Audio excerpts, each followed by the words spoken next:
legs, eye pain, nausea, vomiting, and diarrhea. It was 3 miserable weeks of my life where I missed a significant amount of work. Dr. Moffat, Dr. Moffat. Peterson was lucky. He had a mild case known as West Nile fever. Paging Dr. Moffat. But some victims can develop a far more serious form of the disease. West Nile paralysis. Bob was a very active man. We liked to hike in the mountains, and he loved to watch the eagles and hawks. The illness came on really quickly.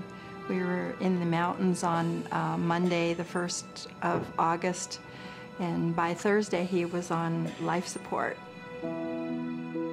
Bob French and his wife Joyce had just returned from a 40th anniversary trip to Hawaii. A healthy father of 4, Bob was coming home from work one evening when he got what he thought was a normal mosquito bite. He was wrong. Take some deep breaths for me, if you would. For Bob, that part of your brain that controls motor function essentially shut down. Good.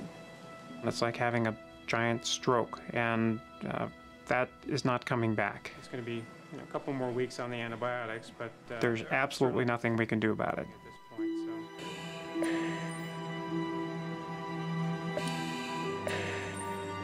I certainly didn't think that a mosquito could cause such a life-altering experience. Who would think a little mosquito could do all that? Mosquitoes, ticks, and other blood-sucking creatures have been doing a masterful job of spreading disease since humans first walked the planet. And for most of that time, we were utterly powerless to stop them, because we didn't even know they were doing it.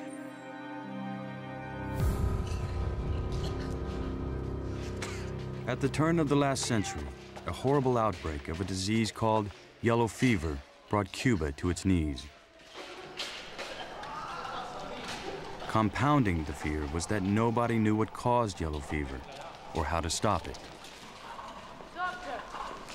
When yellow fever struck, mass panic would ensue because up to 25 or 30% of a town's population would actually die during some of these epidemics. Most believed that yellow fever was spread by close human contact or soiled bed linens. But one man had a very different idea, a young American physician named Jesse Lazier. As he studies this mysterious illness, Lazier becomes convinced that the theory of a maverick Cuban-American doctor is right. In 1881, Carlos Finley, a physician in Havana, postulated that the household mosquito was the vector of yellow fever. Finley tried in approximately 104 experiments to transmit yellow fever from an infected person to a volunteer using a mosquito, but his attempts failed. Lazier thinks he knows why. He believes that the yellow fever germ has to incubate inside the mosquito before it becomes infectious, and that Carlos Finley failed because he tried to infect his volunteers too soon.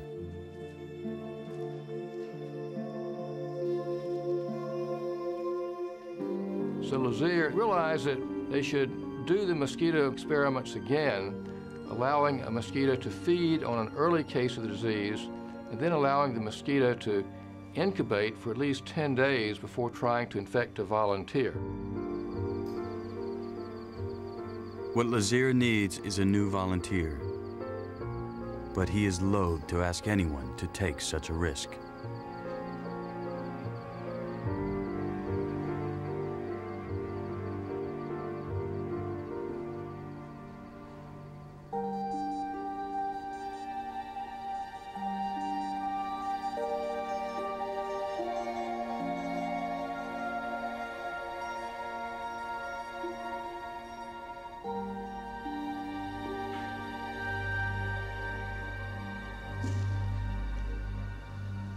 Several days after allowing himself to be bitten, Jesse Lazier lay near death. He had sacrificed his own life to save untold others. It was now clear that yellow fever was transmitted by mosquitoes. The U.S. Army launched an all-out war on the deadly pests, draining swamps, spraying insecticide. In only 7 months, Cuba was completely rid of the disease. Yellow fever had been new to Cuba. It was probably brought by an infected passenger or a mosquito that came to the island by ship from South America, where the disease was rampant. Diseases have been spread this way for centuries, but now, in the age of jet travel, it's far easier for mosquito-borne diseases to hitch a ride to virtually anywhere.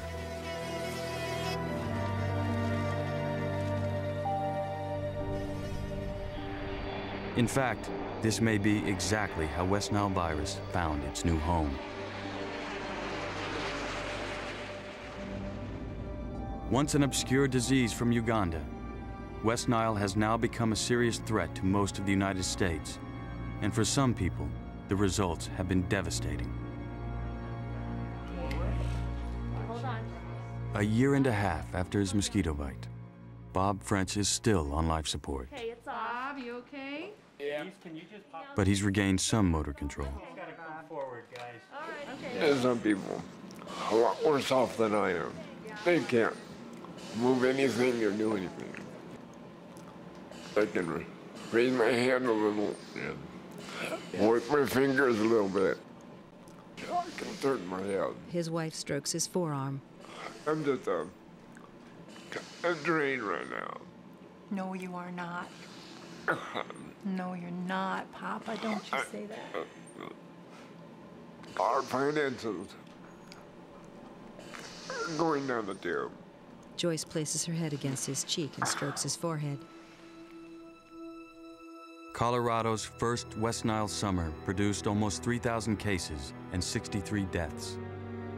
Now the disease was headed for California, and officials in the nation's most populous state began preparing for the worst. The first thought that came to our mind was that there are 36 million people in the state. We could have had a major disaster. Minu Madden is head of surveillance for the LA County Vector Control District. Charged with tracking the virus in one of the most densely populated counties in the nation, his job will not be easy. This is the greatest challenge I've faced in my 39-year career in public health. Madden directs a team that will monitor the county's birds and mosquitoes. If there's any hope of defending Californians from West Nile, they must pinpoint exactly where and when the virus strikes. One of their essential tools? White chickens crowd a cage. The Sentinel chicken. A large sign reading Hollywood rises in the distance. Jennifer Wilson is on the surveillance team's Hollywood beat. Jennifer opens the cage and grabs a chicken. We have 7 sentinel chicken flocks, and they're distributed throughout the county. We use them as an early warning sign against disease. The chickens can catch the virus from a mosquito bite, but they're not sickened by the disease. Jennifer draws blood from a chicken. So Jennifer and others constantly check the chicken's blood to see if the mosquito-borne virus has arrived. A team member examines the blood sample. While Jennifer keeps tabs on the birds, another division takes to the streets. Kevin Vargas leads the county's Vector Control Squad. Their job? Reduce mosquito populations and breeding grounds before the virus gets here. People ask you, well, how do you combat mosquitoes? And I said, well, you have to almost think like a mosquito. You really do have to think about where water sources are, soda pop cans, bicycle handlebars, anywhere where water collects and they can find an opening to get in and lay their eggs, that's where they'll be. A truck sprays liquid as it drives through stagnant water. We got mosquito larvae, and there'll be adult mosquitoes looking for their next victim. I think we're gonna have to nuke them. Kevin stands by as another squad member sprays liquid into a pool of greenish water. It's July, the height of mosquito season.